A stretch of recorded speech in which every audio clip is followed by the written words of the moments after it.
today I'm going to show you how to take striking images of wildlife in silhouette. I'm going to share with you my exposure techniques, I'm going to give you some tips on focusing, and I'm going to show you how to be more creative with your silhouette photography.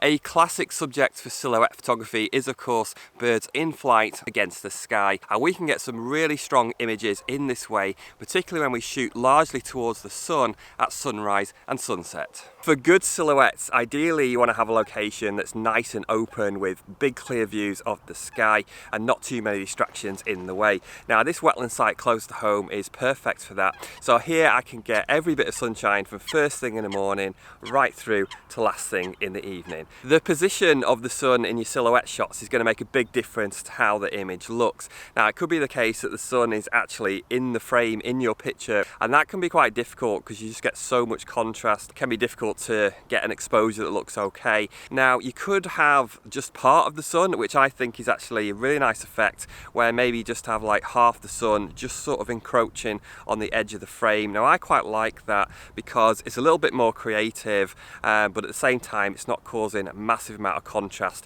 It's a bit easier to photograph. And of course the more typical silhouettes that we probably tend to see the most, where the subject is just purely silhouetted against the clear sky. Now that is going to be much easier to shoot because it's going to be much easier to control the exposure and less contrast. Now somebody did ask me in my community, if you're shooting the sun at sunrise and sunset, how do you keep it red or orange and stop it just looking white? Well, I think, to be honest, a lot of the time you just can't really do that. The sun is obviously such a bright thing. If you want to try and reduce the highlights of the sun, you probably need to make everything so dark that it just doesn't really work. It'll end up looking a little bit weird.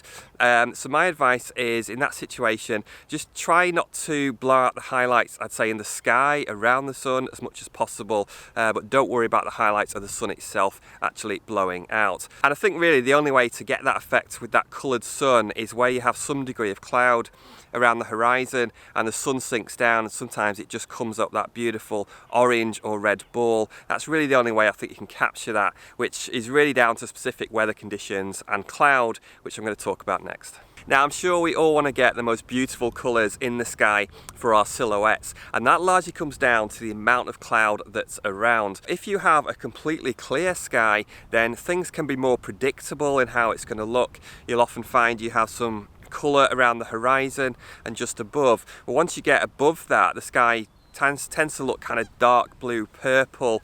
I don't think it's as exciting, there's not quite as much going on. Now you're going to get much better colours where you've got some degree of cloud around. Now I'm not an expert on this, landscape photographers are the best people to go to. You can also get apps apparently that can predict the cloud, but I've never tried that myself. Where you do have some degree of cloud around sunrise and sunset, that is often where the sun kind of filters through and it can really flood the sky with colour. It's something I absolutely love. It can transform it into yellows, oranges, reds. Now as well as that, do not underestimate the post-sunset glow. This can be one of the best things in my experience. You'll find sometimes you actually get the best colour in the sky after the sun's gone down. The sky just seems to light up and you can get the most intense, really intense deep colours, which can be fantastic for your photography. So if you are out at sunset, don't be afraid to stick it out maybe for another half hour after the sun goes down. You might be very surprised. But you absolutely don't have to shoot towards the sun for silhouettes. You can in fact shoot in the opposite direction.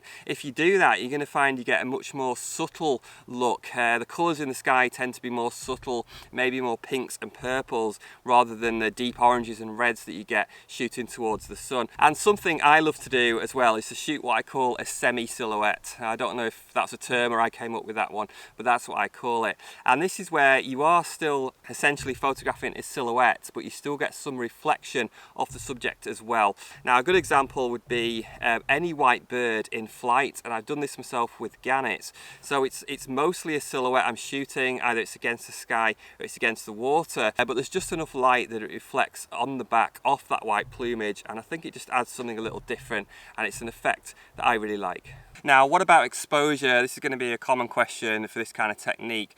Well, I find if you're using evaluative metering, might be called matrix, possibly multi-segment metering, if you're using something like that and the subject is not massively huge in the frame, there's quite a bit of, for example, sky behind it, and you'll probably find that the exposure is fairly accurate. And that's because the camera is taking a lot of the exposure reading from that background, the surroundings, and then it's closing down the exposure, it's darkening your subject, and it's turning it into a silhouette. So you'll find a lot of the time it just kind of automatically creates your silhouette, and it works pretty well. If you're using a spot metering, that can be a bit of a problem, can be inconsistent.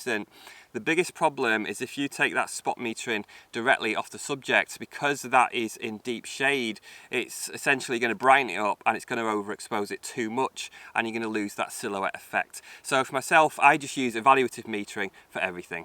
So I'd say you can leave the exposure largely up to the camera if you're using AV, TV, or maybe manual with auto ISO.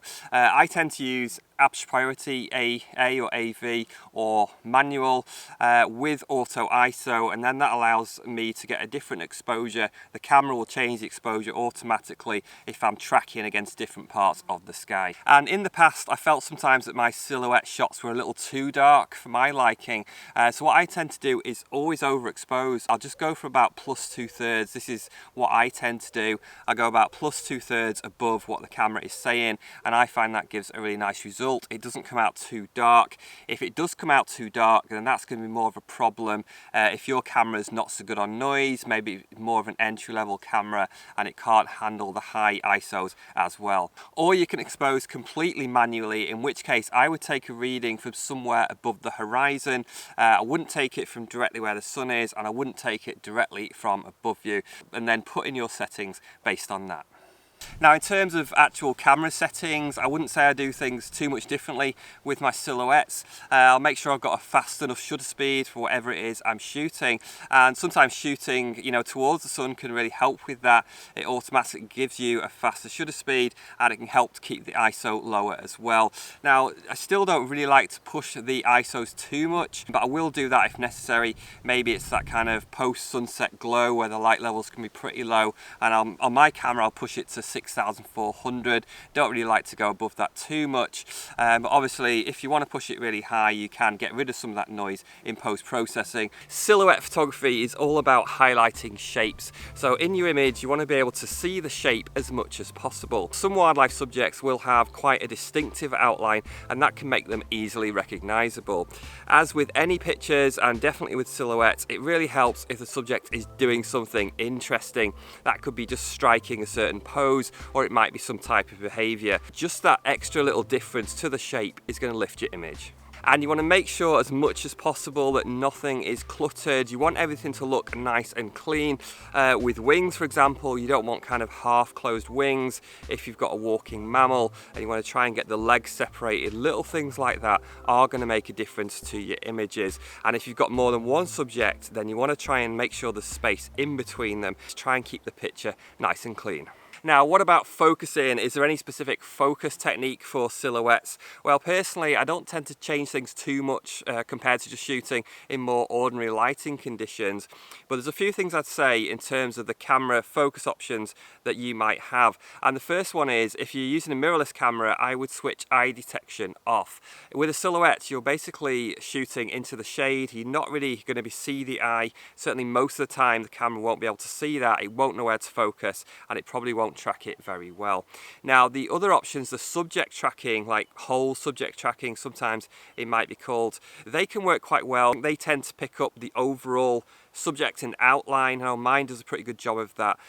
So like everything, just give it a try. Now, I would say that if you're shooting a bird against the sky, for example, and the bird is not taking up a huge amount of space in the frame, there's quite a lot of sky there, then something like an expanded focus point option is probably going to work really well. So that will often work on a lot of cameras. If you try to use a single focus point for silhouettes, that's sometimes where it could be more problematic, and certainly if the subject is closer and taking up more of the frame, and that's again because the camera is trying to focus on that shaded area. There's nothing really for it to grab hold of. It's probably going to start focusing in and out, not being able to get a snap on and get that focus. So you might find that situation happening. If you do, what I'd suggest is that you focus on the edge. So literally just focus on an edge of the silhouette, because that's the area of greater contrast, and you probably find the camera can lock on. On my camera, the Canon R6, I would mostly probably use the subject tracking for silhouettes, but there are times I'd also use the expanded focus point, and occasionally I'd just use single. So how do we find locations for silhouette photography? Is there anything we should look for, anything we can do to get in a better situation? Well, I mentioned earlier, particularly for birds in flight, having a really open expanse with a really clear view is the most important thing. Now, when it comes to things that are more on the ground, could be birds, but could be mammals as well, I definitely suggest that you look for higher areas. So not necessarily big hillsides, but just areas that are just slightly raised more. Could even just be a simple mound that's just a little bit higher than the rest of the ground. That's automatically going to get you looking at least slightly upwards towards the sky, and you're likely to have a better backdrop for your silhouette. And even insects can be photographed in silhouette as well with a bit of effort. I would say it's more difficult because obviously insects tend to spend more time lower down and in the undergrowth, so you really need to try and get underneath them as much as you can, get underneath the insect to shoot against the background sky for your silhouette, and that can be really tricky. Also, there's a good chance that the colour in your sky won't be quite as good. Most of the colour tends to be close to the horizon, so the more you're shooting upwards, probably the less colour you're going to get, but with a bit of effort you can get some nice results. Silhouette photography does not have to be all about the subject. There's no reason why you can't bring some of the habitat into your shot as well. So have a look at the surroundings, you know, can you bring that into your image in some way? Can you incorporate some of those elements in your photograph? Now that could be things such as trees, it could be reeds, it could be foliage. I think again you want to have something that just is a nice shape that shows up well against that background. Just see if you can incorporate other elements. Now one thing just to be aware of, if you do this, if there is quite a lot of that extra habitat in the frame, it might start to influence your exposure meter and it might overexpose a bit too much. So just bear that in mind. And I find that an urban habitat can be equally as interesting, in fact sometimes more so.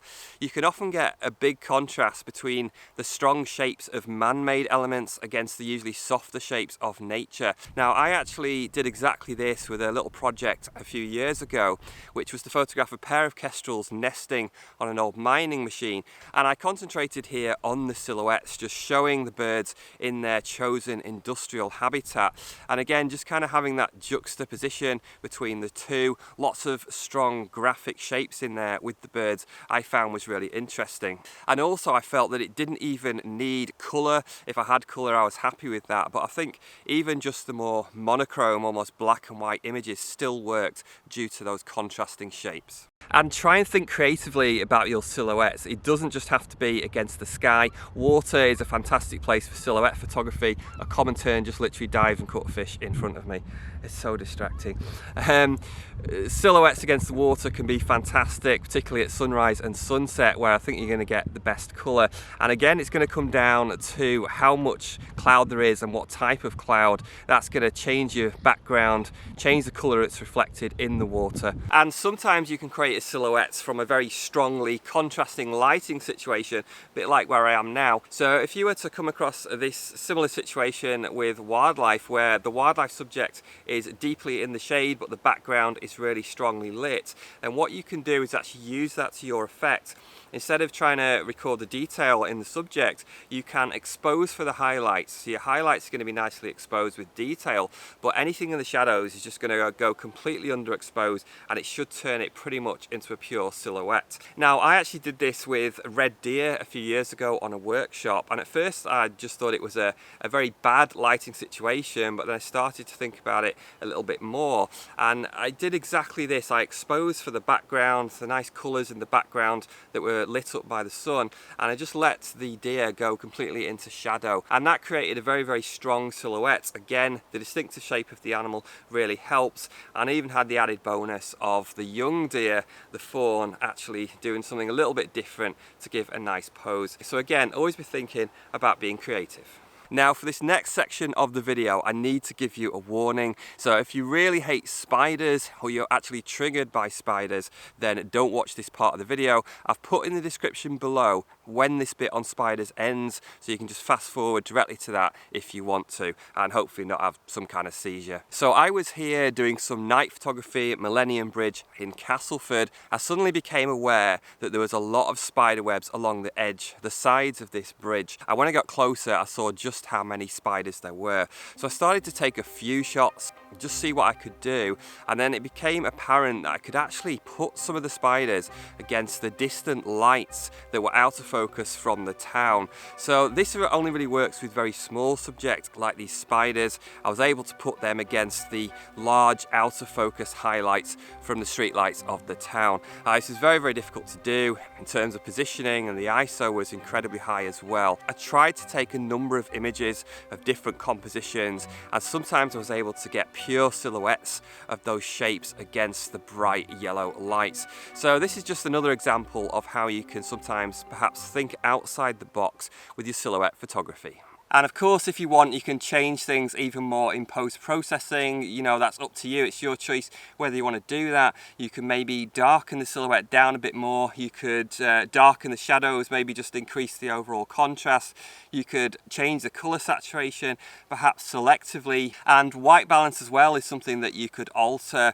If you want it warmer, go for a higher temperature. If you want it cooler, go for a lower temperature. Myself, I just tend to use one setting. I set the Kelvin at 5600 for my shooting, and I actually leave it there pretty much all the time. It doesn't change too much, including the silhouettes. And my last tip is a bit of a sneaky one, and that is that if you have taken what you feel is an unsuccessful image, you could maybe turn that into a silhouette and make it something with a bit more impact. So say for example, the lighting was very, very flat, uninspiring, or maybe it's just uneven lighting, you just can't quite get it to work. So I've done this only with a handful of images ever, including this woodpecker.